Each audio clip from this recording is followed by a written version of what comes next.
አንዳርጋቸው ጽጌ ከህወሓትና ሻዕቢያ ጋር ሰላም ጤና ይስጥልን። ውድ የኢትዮ ፎከስ ሚዲያ ተከታታዮች የዕለቱን ዜና ይዘንላችሁ ቀርበናል። ቻናላችንን ላይክ፣ ሼር፣ ሰብስክራይብ በማድረግ ቤተሰብ ይሁኑ። ወደ ዝርዝር ዜናችን እናልፋለን። የቀድሞው የግንቦት ሰባት ምክትል ሊቀመንበርና በለውጡ መጀመሪያ ሰሞን የቤተ መንግስት ቅርበት እንደነበራቸው የሚነገርላቸው በአሁኑ ወቅት ግን የኢትዮጵያ መንግስት ተቃዋሚ የሆኑት አንጋፋው ፖለቲከኛ አቶ አንዳርጋቸው ጽጌ በሱዳን በተካሄደ የጾምዶ ስብሰባ ላይ መሳተፋቸው ታውቋል። በዚሁ የሱዳን ስብሰባ ላይ የህወሓት፣ የሻዕቢያ፣ የኦነግ ሰራዊትና የፋኖ ከፍተኛ አመራሮችና ተወካዮች መገኘታቸው ተገልጿል። ከቀናት በፊት በተካሄደው በዚህ ውይይት ላይ አቶ አንዳርጋቸው ሰፊ ንግግር ያደረጉ ሲሆን ይሁን እንጂ እርሳቸውን ማንን ወክለው በስብሰባው ላይ እንደተገኙ ግን በግልጽ የተጠቀሰ ነገር የለም። በሌላ በኩል የፋኖ ተወካዮችና የሱዳን ወታደራዊ መንግስት ባለስልጣናት በስፍራው መገኘታቸው ተመልክተዋል። ከዚህ በተጨማሪ የኦሮሞ ነጻነት ጦር OLA ተወካዮች በቪዲዮ ኮንፈረንስ አማካኝነት በውይይቱ ላይ ተሳታፊ መሆናቸው ታውቋል። የእንግሊዝ ዜግነት ያላቸው ትውልደ ኢትዮጵያዊ አቶ አንዳርጋቸው በስብሰባው ላይ ባደረጉት ንግግር እንደገለጹት የጸምዶ እንቅስቃሴ በትግራይና በኤርትራ ብቻ የሚወሰድ ሳይሆን በኦሮሚያና በአማራ ክልል የሚንቀሳቀሱ ታጣቂዎችና የፖለቲካ ኃይሎች ያካተተ ሊሆን ይገባል ብለዋል። ጸምዶን በሚመለከት ከፌዴራል መንግስት የሚቀርበውን ሀሳብ ህወሓት ሲቃወምና ሲከላከል መቆየቱ ይታወሳል። የውጭ ጉዳይ ሚኒስቴሩ ዶክተር ጌዲዮን ጢሞቴዎስ ለተባበሩት መንግስታት ዋና ጸሐፊ ለአንቶኒዮ ጉተሬዝ በጻፉት ደብዳቤ የኤርትራ መንግስትና ህዝባዊ ወያኔ ሓርነት ትግራይ ህወሓት ጸምዶ በተሰኘ አዲስ ጥምረት ስር ኢትዮጵያን ለመውጋት እየሰሩ ነው ሲሉ ከሰዋል።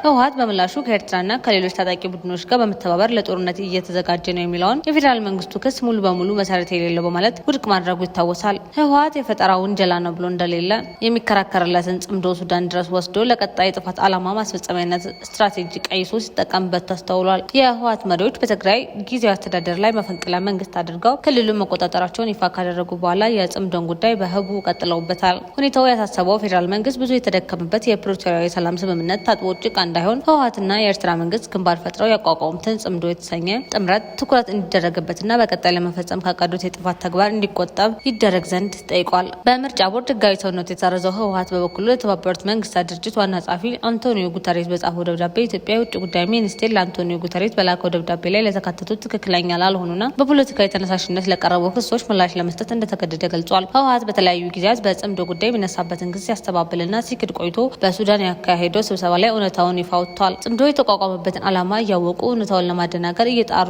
ያሉት አንዳርጋቸው ጽጌ በሱዳን ላይ ሲናገሩ የጽምዶ ስብሰባ ወይም መድረክ ዋና ዓላማ ከዚህ ቀደም ከነበረው የፖለቲካ አቋም በመውጣት የቀድሞ የትጥቅ ትግል አጋሮቻቸውና በአንድ ወቅት ጠላቶቻቸው የነበሩ አካላትን ጭምር በማቀራረብ በወቅታዊ ሀገራዊ ጉዳዮች ላይ የጋራ መግባባት ለመፍጠርና ሀገርን ከቀውስ ለማዳን በሚያስችሉ ሀሳቦች ዙሪያ ለመምከር የተዘጋጀ መድረክ ነው ብለዋል። ጽምዶን በጋራ የመሰረቱት ህወሓትና ሻዕቢያ የቀድሞ የትግል አጋርነታቸውን ለማደስ እየተጠቀሙበት ይገኛሉ።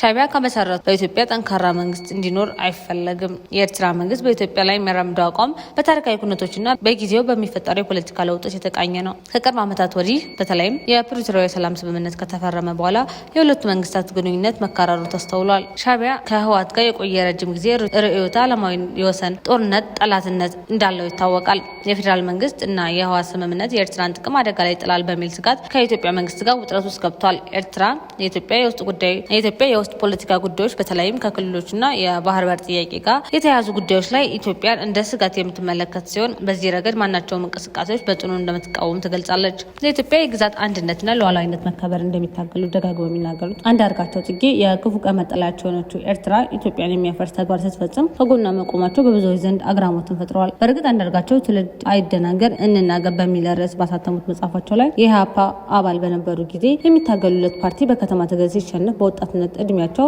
ህይወታቸውን ለማትረፍ የሸሹት ወደ አስመራ እንደነበር ጽፈዋል። ከበርካታ ዓመታት የስደት ህይወት በኋላ በኢህአዴግ ዘመን ወደ ሀገር ቤት ቢመለሱም ሳይስማሙ ቀርተዋል። ተመልሰው ከሀገርም ወጥተዋል። በ1997 ዓ.ም ሀገራዊ ምርጫ የቅንጅት አባል ሆነው ቢመለሱም ለእስር ሲዳረጉ ፊታቸውን ወደ ኤርትራ አዙረዋል። ከእስር ቤት ሲወጡ አርበኞች ግንቦት ሰባት የተሰኘ ታጣቂ ቡድን መስርተው ለትጥቅ ትግል የገቡት ኤርትራ ነው። ከኤርትራ ጋር የተለየ ቁርኝት ያላቸው አሁን አዛውንት የሆኑት አንዳርጋቸው ጽጌ ደግሞ ዛሬ ጸምዶ የተሰኘውን የሻዕቢያና የህወሓት ጥምረት ሁሉንም አማራንና ኦሮሞን ያካተተ ትግል ውስጥ እንዲገባ እያበረታቱ ይገኛሉ። ጦርነት ቢጀመር እሳቸው አውሮፓ ተቀምጠው እንደ ፊልም የሚመለከቱ ይሆናል እንጂ ትጥቅ ይዘው ጦር ሜዳ ሊወርዱ አይችሉም። በዚህ እድሜያቸው ለሀገር ሰላም ከመስራት ይልቅ ለዚያም ህይወቱን ሙሉ ኢትዮጵያን ለማድሄትና ለመፍረስ ከሚሰራው ሻዕቢያ ጎን ተሰልፈው የጦርነት ድቤ መምታት አይጠበቅባቸውም ነበር። የዕለቱ ዜና ይህን ይመስል ነበር። በሰላም ዋሉ።